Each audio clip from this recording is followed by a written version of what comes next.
Seulement indirect le matin, la disparition du 6h29 et l'impossibilité de revenir de Paris au-delà de 20h30, c'en est trop pour les usagers de la SNCF.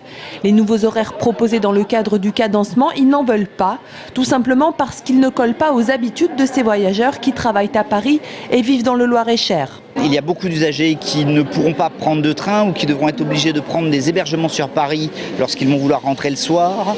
On va se retrouver avec des trains qui vont être bondés le matin. Voilà quoi, c'est une désaffection du train. Dans les rangs des mécontents, des maires, des conseillers généraux et municipaux, malgré leurs contacts réguliers avec les responsables de RFF, de la SNCF et même un rendez-vous avec le président Pépi, les élus ont tout simplement le sentiment de ne pas avoir été écoutés. Aujourd'hui, nous disons stop, revoyez votre copie.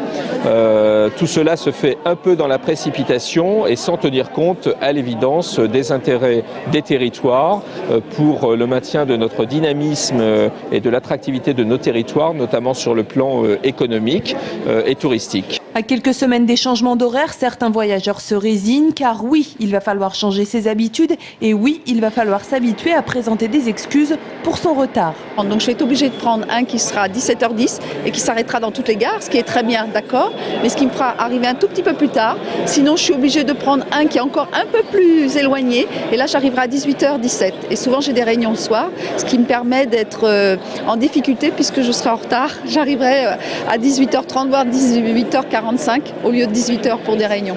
Et qui dit action dit réaction. Après cette mobilisation, les usagers attendent une réponse de la SNCF et ce, avant le 11 décembre, date des nouveaux horaires.